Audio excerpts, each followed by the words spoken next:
Gracias por su presencia aquí en un lugar fuera de San Lázaro, pero consideramos importante darles a conocer una serie de actividades que realizaremos las comisiones de Hacienda, de Presupuesto, de Federalismo, de Vigilancia de la Auditoría Superior de la Federación y de Equidad de Género los próximos días. Entonces quiero darle la palabra a la diputada Patricia Terrazas, presidenta de la Comisión de Hacienda, para que comente los objetivos de estos eventos, que este será el primero. Posteriormente, a partir del acuerdo que tuvimos con la UNAM y con todos los rectores, toda una serie de rectores universitarios, pues nos reuniremos también el día 10 de abril y luego nos trasladaremos a Ciudad Juárez, a Oaxaca y a Guanajuato, a Tamaulipas, con el propósito de continuar esta discusión y estos debates, pero la diputada Patricia va a dar los pormenores de estas actividades. Gracias. Bueno, pues nada más primero que nada, muchas gracias, muy buenos días por cubrir nuestra convocatoria. Precisando las fechas de donde vamos a estar: en Oaxaca vamos a estar el 3 de mayo, el 6 de mayo en Ciudad Juárez, el 8 de mayo en Tampico, Tamaulipas, y el 14 de mayo en Guanajuato. Son las fechas que nosotros tenemos programadas, y ya contando el 10 de abril que vamos a estar aquí en la Ciudad de México. Bueno, pues nosotros tenemos programadas y dando seguimiento a una iniciativa a la que me adherí por invitación del diputado Alfonso Ramírez Cuellar, que nosotros iniciamos el 6 de noviembre de 2018. El 6 de noviembre las Comisiones Unidas de Hacienda y de Presupuesto y Cuenta Pública en la Cámara de Diputados nos coordinamos para también invitar ya a este momento a las comisiones de Igualdad de Género, de Federalismo, de Desarrollo Municipal, de Vigilancia de la Auditoría Superior de la Federación y de Transparencia y Anticorrupción. Y también están trabajando con nosotros la Auditoría Superior de la Federación, la Conferencia Permanente de Congresos Locales, la COPECOL, y la Fundación Westminster de la Democracia, que tienen a bien organizar con nosotros el segundo foro entre legisladores en materia hacendaria, reforma de las haciendas públicas. Y el objetivo de este foro es fortalecer los ingresos, racionalizar el gasto y consolidar la fiscalización y rendición de cuentas en los 3 órdenes de gobierno. Para ello, se invitaron a participar legisladores federales y locales. Se ha corrido la invitación a los legisladores locales, a especialistas, a investigadores e integrantes de organizaciones civiles que trabajan en los temas relacionados con la hacienda pública de los 3 órdenes de gobierno. También cabe precisar que el programa del foro se constituirá por 3 ponencias magistrales. Omití la ponencia en la que voy a estar participando yo. Es la ponencia, la primera, y nos hace el honor de acompañarnos el subsecretario de Hacienda, el doctor Arturo Herrera Gutiérrez, subsecretario a nivel federal de la Hacienda y Crédito Público. También nos acompaña el maestro Enrique Gerardo Quintana López, vicepresidente y director general editorial del Financiero. Y en la tercera conferencia la voy a estar impartiendo, la imparto yo, una servidora, que la conferencia se va a llamar Fortalecimiento de los Ingresos, un caso de éxito. Esas 3 son las conferencias magistrales. Después vamos a pasar a 5 mesas temáticas.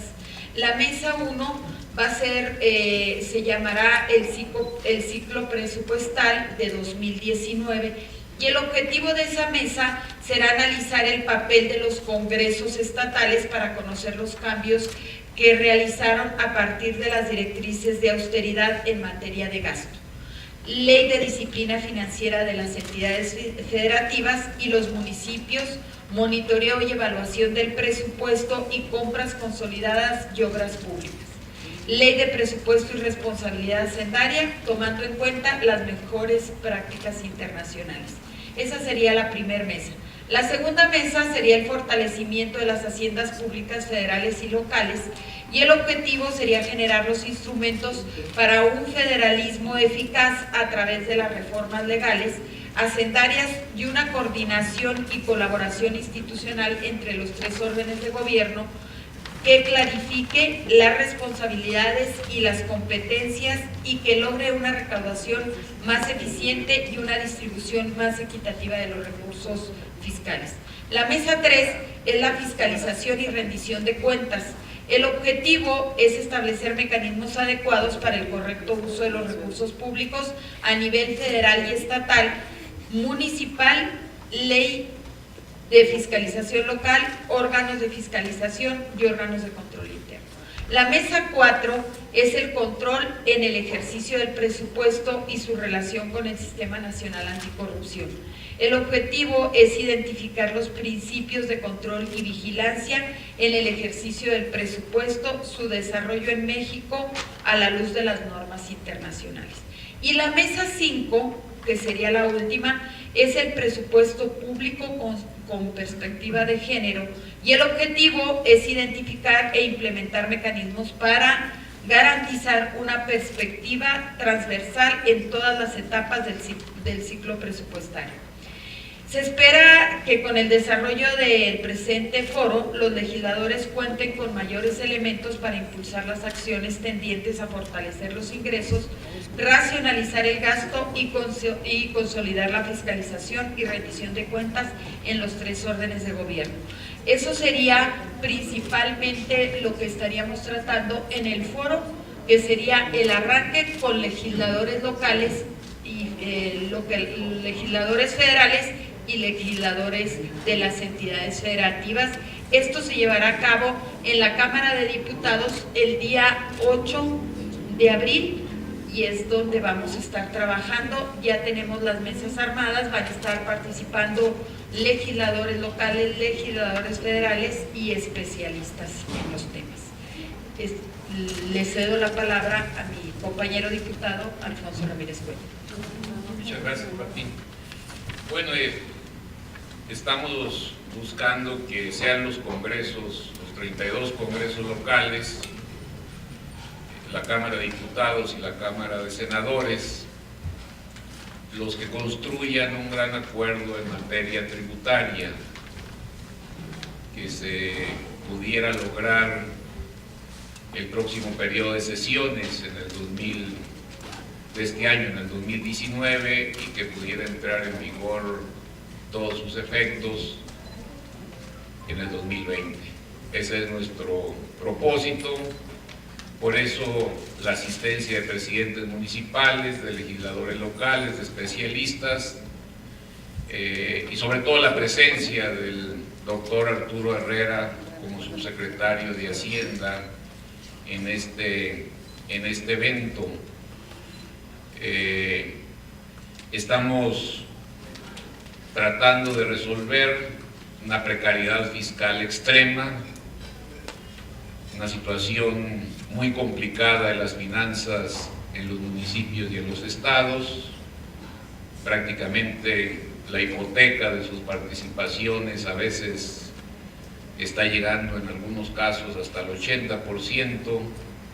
Estados y municipios tienen un margen ya muy reducido de recursos económicos para el desarrollo de la obra pública, para la inversión en infraestructura, para atender los problemas de seguridad, y todavía sigue habiendo pues una ausencia muy importante, como lo ha destacado el auditor, una debilidad muy grande, estructural, en materia de fiscalización y de racionalidad del gasto. Queremos tocar este tema.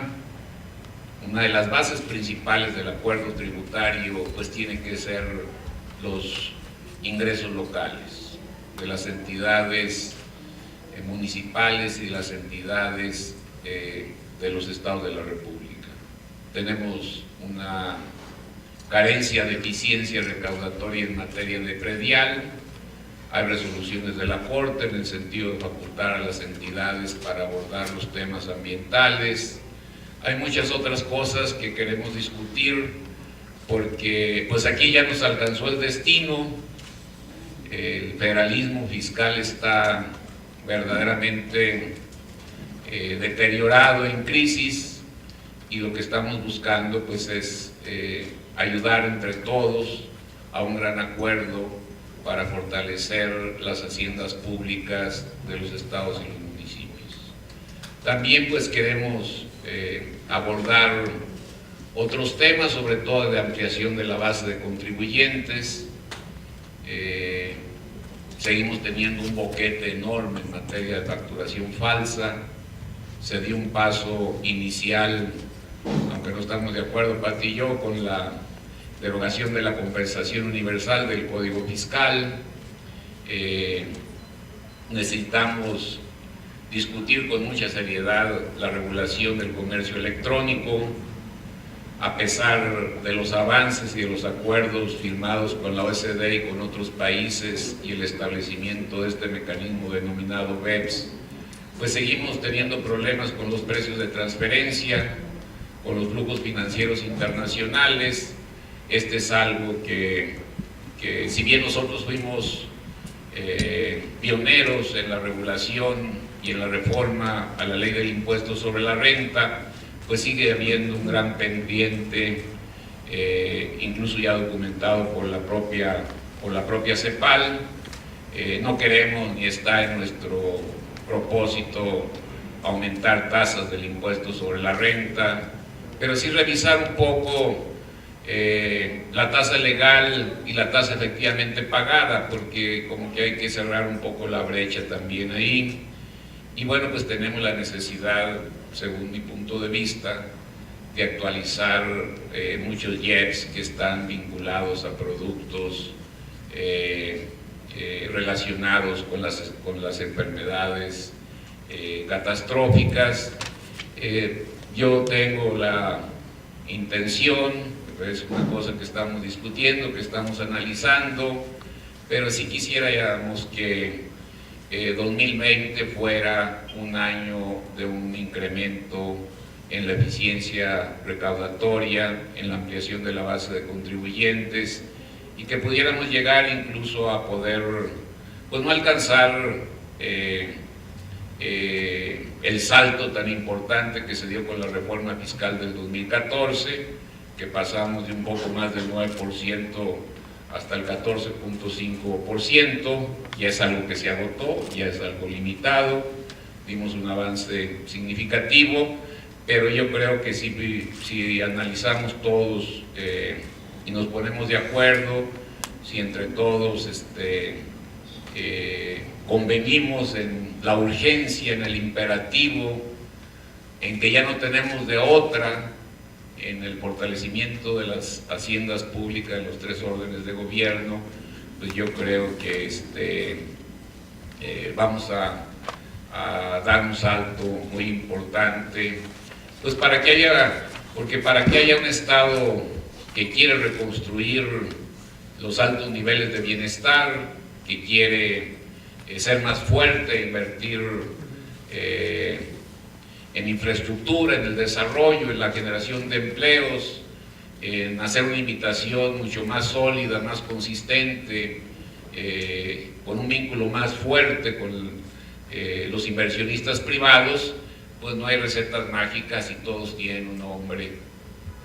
Las medidas tienen un nombre y es un incremento en su fortaleza fiscal y financiera. Entonces, pues en eso estamos. Afortunadamente el doctor Arturo Herrera, Patti, el auditor, especialistas en materia financiera que están vinculados a los medios de comunicación, nos acompañarán para abrir este evento.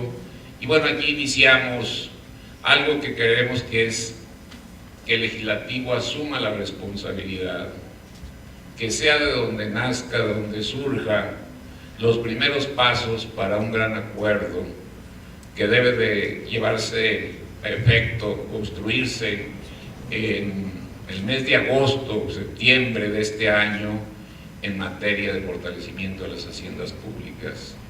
Yo siempre he dicho, y vemos todos, pues que ya nos alcanzó el destino, ya este nivel de recaudación y de gasto no nos alcanza.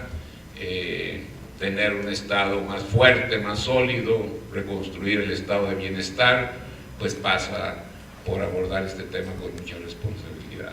Entonces, pues esto es lo que queríamos nosotros informarles, comentarles, que nos ayuden a construir este acuerdo desde los medios de comunicación y sobre todo para que estén presentes el próximo 8 de abril en el Salón Legisladores de la Cámara de Diputados, donde instalaremos estas 5 mesas. Muchas gracias. Pues quedamos a sus órdenes para sus cuestionamientos. Sí, buenos días. Yo quisiera que me explicaran, me dijeran cuál es la meta que ustedes se pondrían para alcanzar ese crecimiento hacendario desde los municipios, estados y la federación. Hablaba el diputado Escuella de 2009 al 14 de 2014. Pero ¿cuánto se pueden en verdad aumentar esto? ¿Del 14 a cuánto? Y de lo contrario, ¿cuánto sigue perdiendo la federación en pesos y centavos por esta falta de recaudación desde los municipios? Bueno, aquí lo importante yo creo que va a ser tomar estrategias y las opiniones de los expertos y de la gente que está cerca de las haciendas públicas en los estados.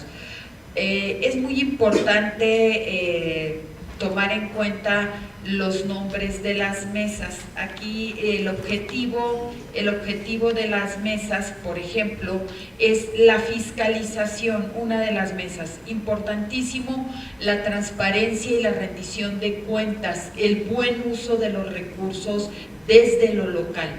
Porque si bien es cierto, se han construido herramientas muy importantes, pero también nosotros estuvimos viendo que desde lo local hay muchos gobiernos que abusaron del uso de los recursos, y abusaron del uso de los recursos desde lo local.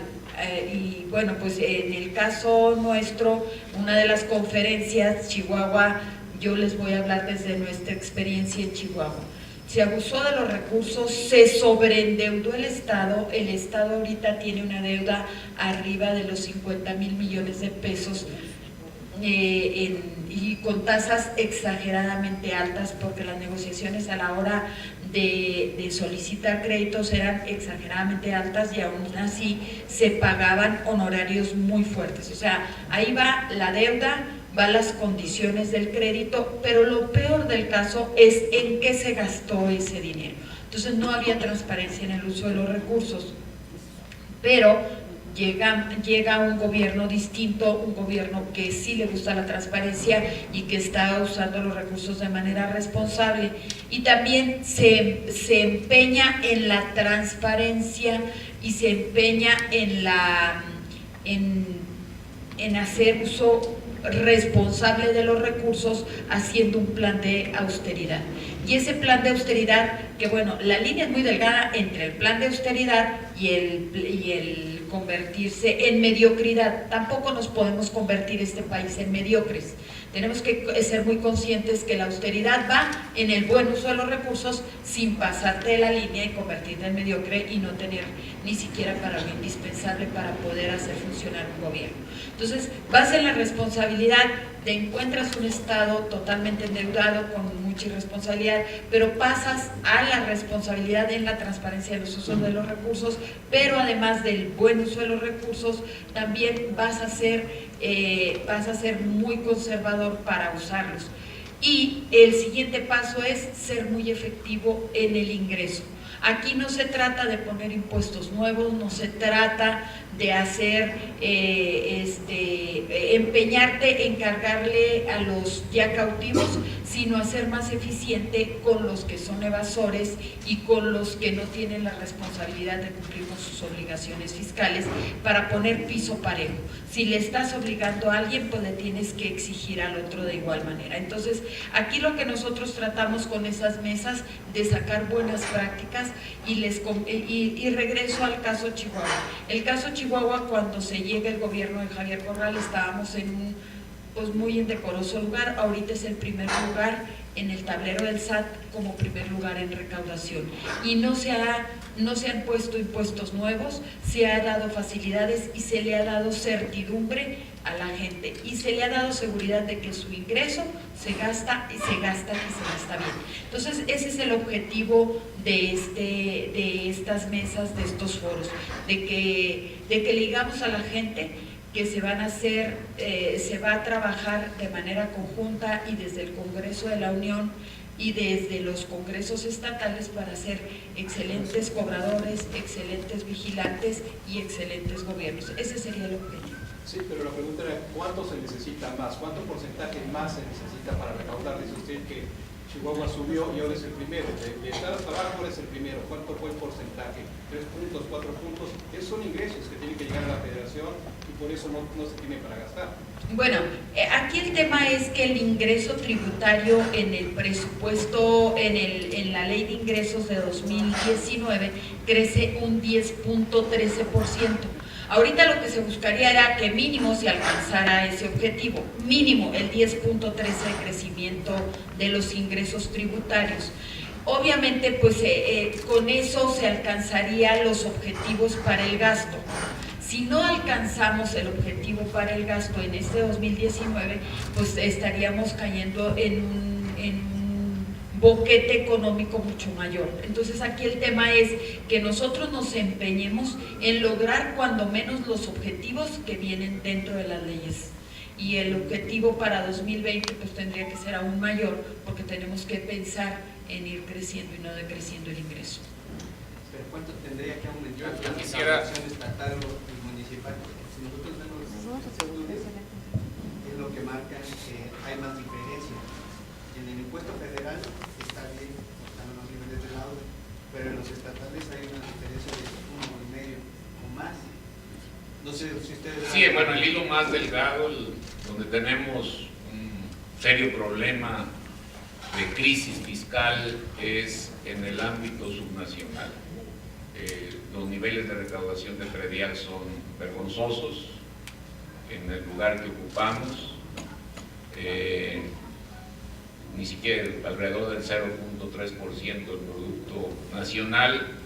Tenemos allí un potencial recaudatorio muy fuerte.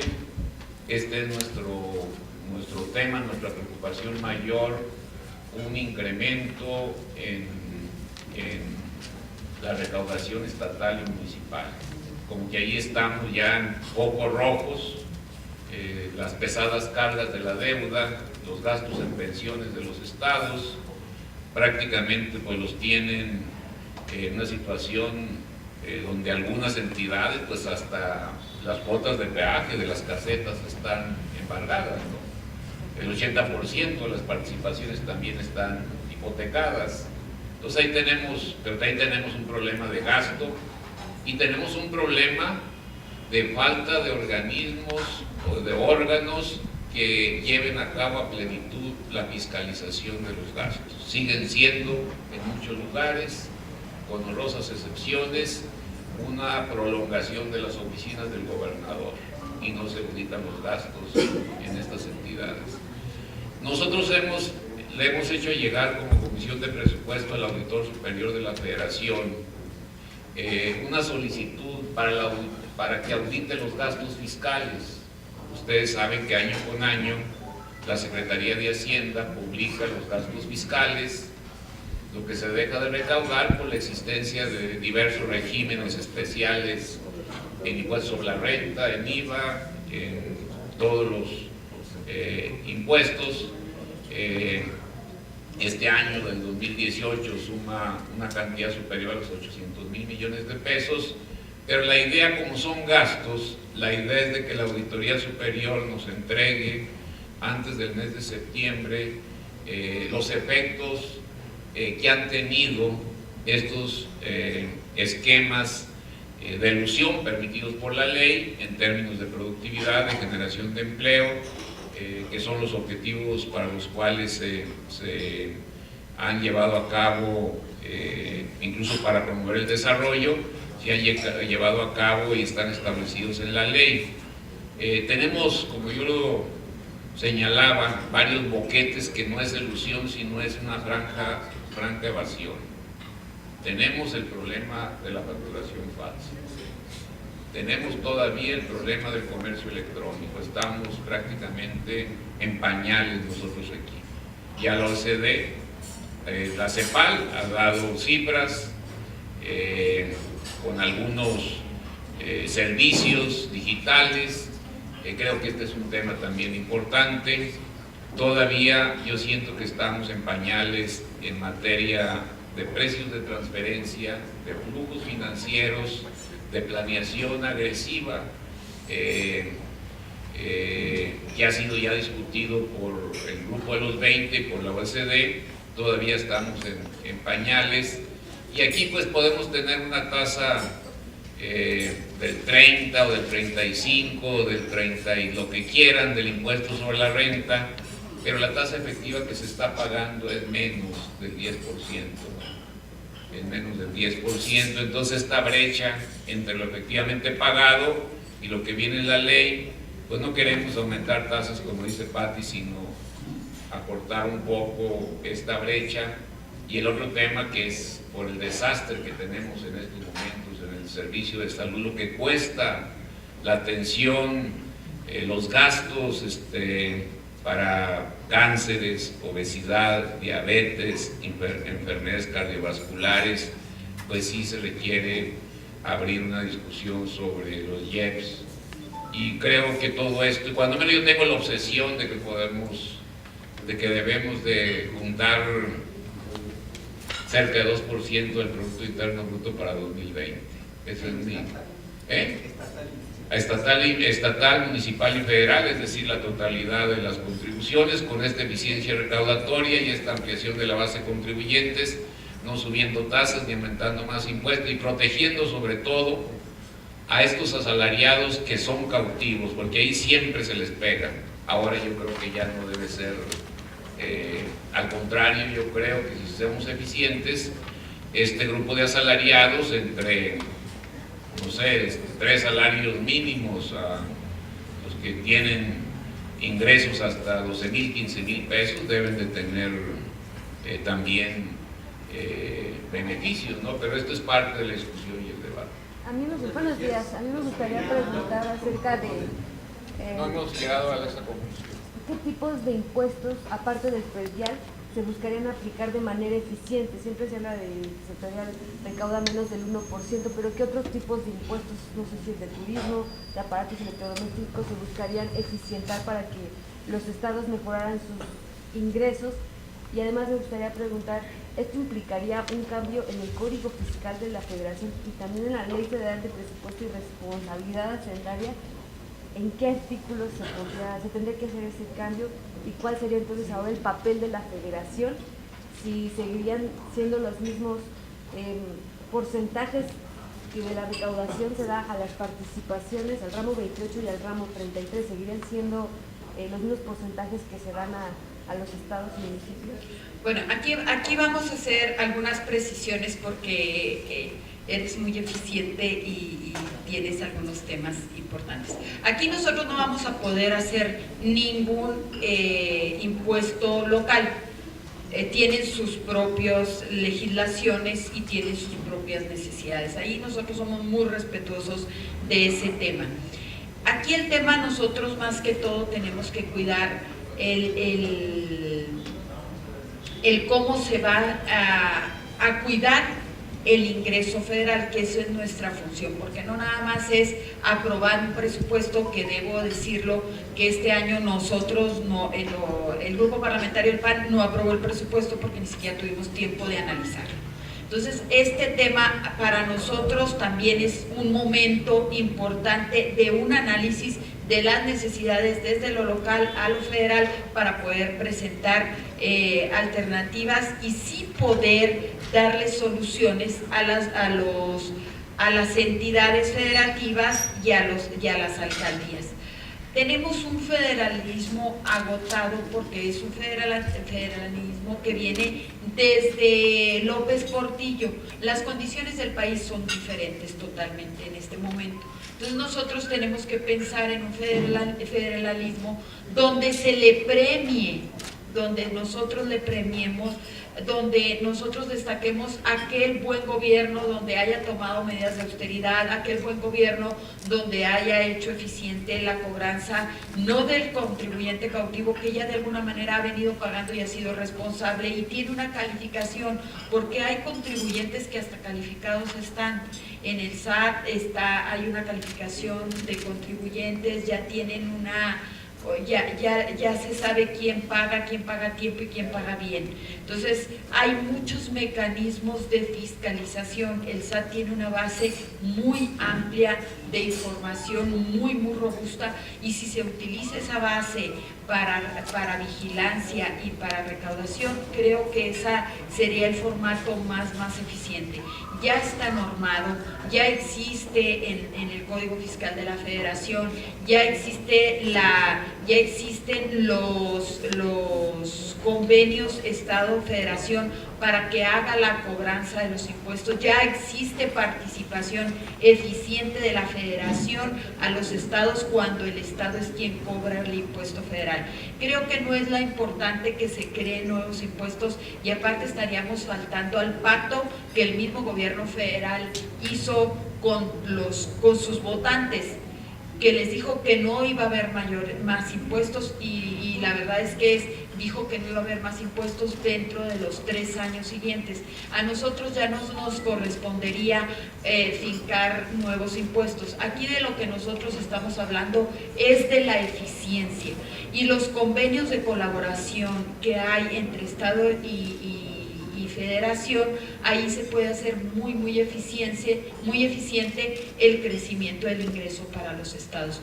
No habría que modificar, y yo no me aplicaría en la modificación. Creo que eso está perfectamente normado y creo que están los mecanismos perfectamente hechos. Yo creo que aquí más que todo nos enfocaríamos en el premio que se le daría a la Federación en su presupuesto, de la Federación a los estados en su presupuesto, el ser eficiente, el ser transparente, el haber efectuado el gasto de manera responsable, porque también no es nomás gastar por gastar, sino hacerlo para los que menos tienen, menos pueden y más han necesitado. Entonces, es muy importante que de estas mesas saquemos, tomemos decisiones que vayan a impactar al ingreso del Estado sin necesidad de imponer mayores impuestos, sino ser más eficiente en lo que ya existe.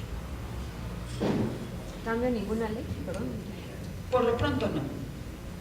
Bueno, regresar, como lo dijo Poncho, regresar la compensación universal. Bueno, eso no. Eso es lo que yo propondría, porque eso es lo que no estamos de acuerdo él y yo, pero es el único cambio en este momento que yo propondría.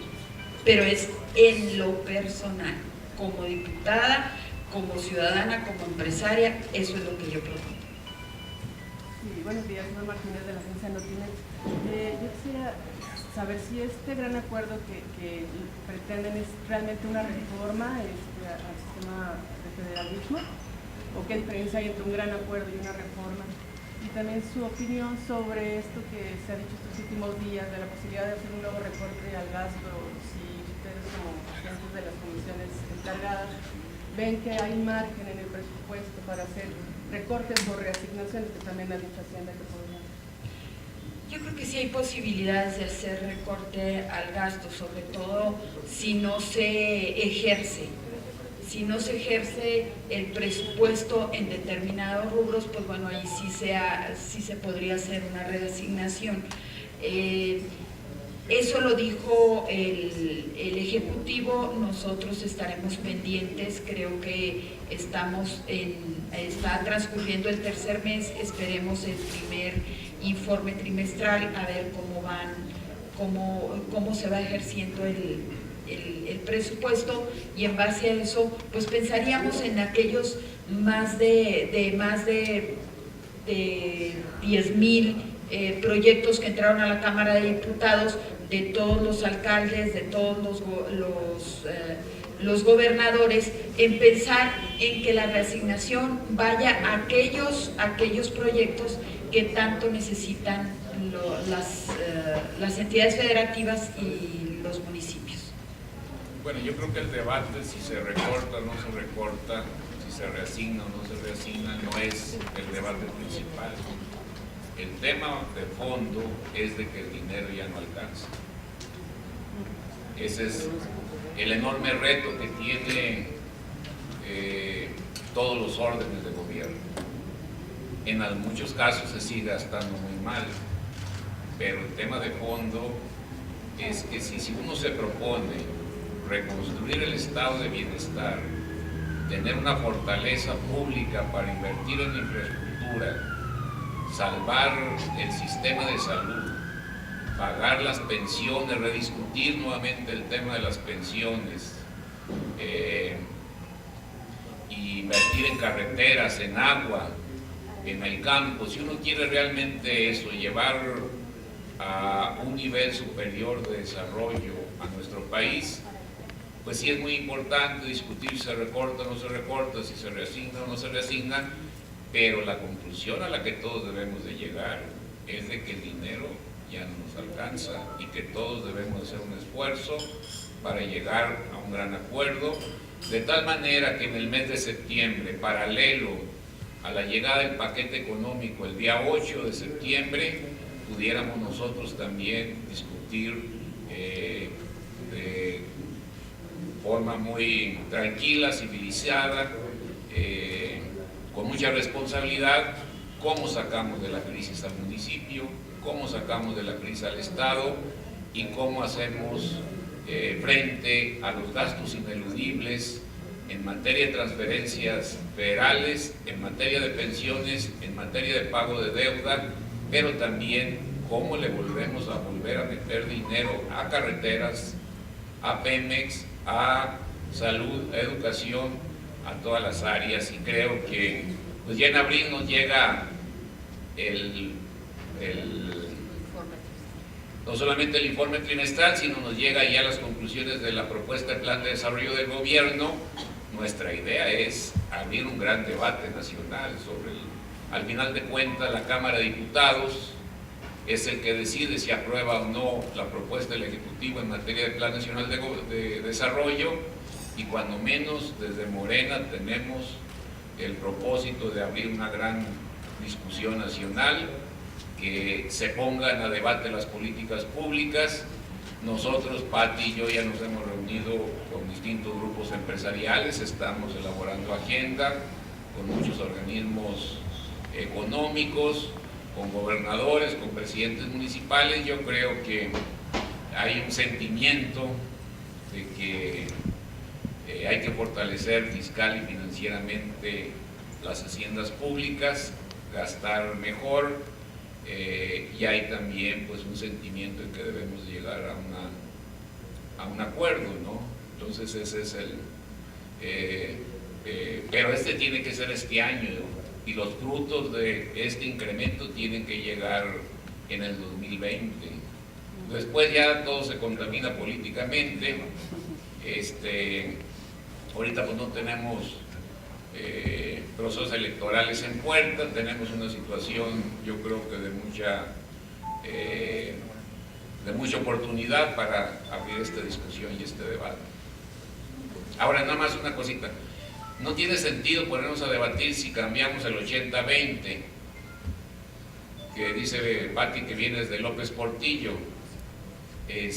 porque sería repartir las miserias, o sea, porque decimos 30, 70 o no tiene sentido meternos a ese debate en estos momentos, sino que el problema más fuerte es que no hay recursos que estén llegando a los estados y a los municipios. Yo creo que en el 2018 se tomaron 2 resoluciones muy importantes.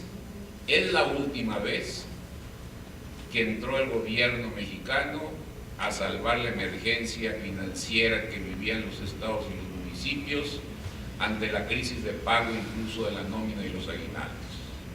Ahí el gobierno actual entregó con mucha responsabilidad los recursos necesarios para que salieran de esa situación tan difícil. Pero ya no va a haber otro rescate financiero. Y tampoco va a haber ramo 23 etiquetados. Entonces, o hacemos un esfuerzo todos, o seguimos en una situación muy complicada, muy difícil. Laura Quintero Laura Quintero de Economía Hoy. Hay un problema y es que el dinero ya no alcanza. En este sentido, usted está planteando que se va a discutir de manera seria. ¿Podría estar considerando la cuestión de los incentivos que se están otorgando en la frontera, justo porque es una ausencia de impuestos y de recaudación muy importante? Bueno, lo del decreto en la frontera va a tener que analizarse de manera muy responsable y muy puntual, porque en primer lugar es un decreto y los decretos el Ejecutivo les da vigencia. Hablaba mucho, yo he estado en muchos foros con empresarios de la frontera y aquí les da mucha incertidumbre que el decreto solo sea por 2 años. Entonces se dice en el decreto es por 2 años y se dice que va a ser por 6. Entonces mientras no esté en un papel o no esté asentado de manera formal, pues es por 2 años. Ninguna empresa finca sus expectativas de crecimiento de inversión en 2 años. Eso es en primer lugar. En segundo lugar, es que deja fuera a la industria maquiladora y a la industria y al sector importador.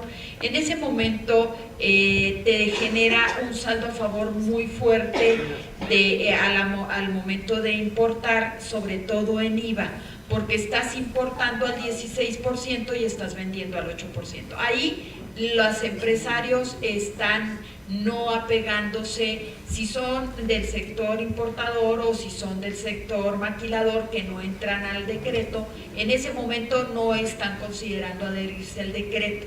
En ese momento esos 2 sectores no impactarían la economía al ciudadano común porque no le están entrando al decreto, porque además es opcional, no es obligatorio. Entonces aquí sí habría que revisarse, y eso es por poner algún ejemplo de lo que significa el decreto, pero el decreto sí tendría que analizarse de manera muy puntual para que sí fuera de impacto generalizado, que sí tuviera una vigencia que le diera certidumbre de inversión y de adherirse al decreto o a la ley a los empresarios para poder avanzar, para que sí realmente se pudiera medir el impacto. Porque ahorita pues el impacto no sabemos exactamente cuánto podría ser en la aplicación del decreto, porque en realidad no sabemos cuántos se están adhiriendo y qué se está generando en la frontera. Eso es lo que nosotros hemos escuchado estando en los foros con gente de la frontera. Nada más quería preguntarles si este llamado al gran acuerdo nacional para visitar la recaudación es a raíz de un llamado del Ejecutivo Federal, tal como lo ha hecho con las materias para visitar sus gastos. Si vienen desde ayer ese llamado, y por otra parte se había anunciado por parte de la Secretaría de Turismo que se iba a normalizar o a regularizar estas aplicaciones como Airbnb. ¿Cómo va la situación? A ver, evidentemente a mí no me están convocando del gobierno, y yo creo en la buena fe de Poncho, por eso estoy sentada el día de hoy aquí, porque yo creo que es una iniciativa de nosotros como legisladores. Y yo creo en la buena fe de Poncho de que lo estamos haciendo desde el Poder Legislativo, y que el Poder Legislativo es uno de los poderes totalmente independientes del Ejecutivo, y que en ese sentido nosotros vamos a actuar.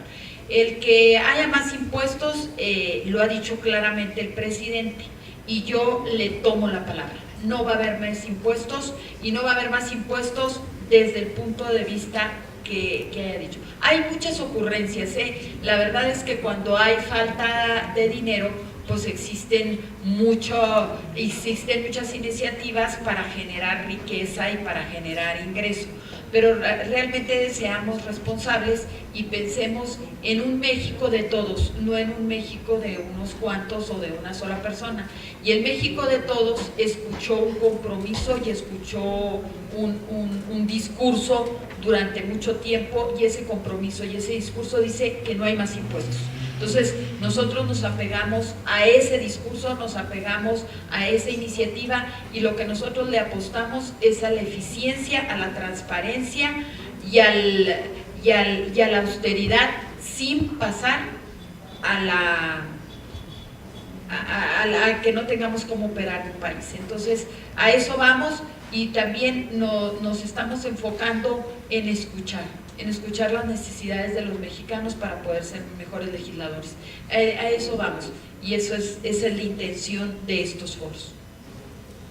Yo tengo otra pregunta. Diputados, están citando aquí en una sede alterna a la Cámara de Diputados, por las condiciones que hay, evidentemente. Mi pregunta es si ustedes en comisiones trabajarían igual en una sede alterna, si en las siguientes semanas no se resuelve, si ya tuvieron que haber sesionado, igual van a hacerlo en una sede alterna, y pues ¿qué llamado harían para que se resolviera el problema, o no tienen ningún problema en estar trabajando fuera?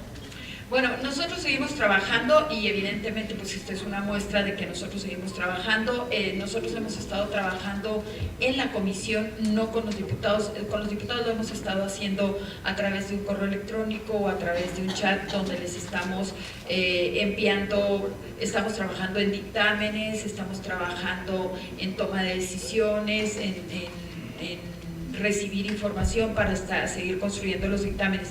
En la Comisión de Hacienda, de manera personalísima, te digo que tenemos 200 iniciativas y no podemos parar el trabajo, tenemos que seguir haciéndolo, y yo sé que mis compañeros diputados, miembros de la Comisión de Hacienda, lo están haciendo, y lo están haciendo porque están mandando información y estamos trabajando, pero no estamos sesionando en ninguna sede alterna. Me parece que sería una informalidad muy grande. Nosotros rogamos, solicitamos al presidente de la mesa directiva que resuelva. Esa es responsabilidad única y exclusivamente del presidente de la mesa, y nosotros lo que queremos es que los problemas en México se resuelvan para poder seguir avanzando. No podemos paralizar un país.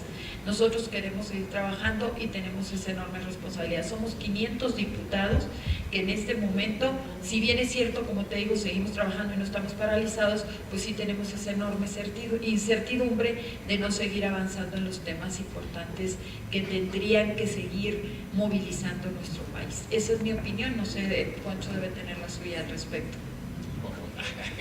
No, casi todos coincidimos. No más en la compensación. No, bueno, pues eso. Todavía vamos más, sí, pues no va a haber nuevos impuestos, pero sí puede ser uno de los actos de ejercicio soberano de los poderes legislativos este acuerdo tributario. Entonces, por eso nuestro contacto muy permanente, cercano con todos los congresos. Habíamos acordado en la primera reunión de legisladores pues que todos nos íbamos a ajustar el cinturón en materia de presupuestos para congresos, pero solamente Tabasco, la Ciudad de México, la Cámara de Senadores y la Cámara de Diputados. Entonces, como que todo el resto de congresos locales o dejaron el mismo monto o algunos lo incrementaron. Entonces también pues esta reunión nos va a servir para homologar criterios y pues hacer frente a esta emergencia, que yo creo que sí es una emergencia. Sobre la sede alterna, ¿algún comentario? ¿Cómo? ¿Su comisión va a sesionar en alguna sede alterna o se mantiene? Pues nosotros ya esperamos que el lunes ya podamos estar todos en la Cámara. Muchas gracias. Gracias, buenos días.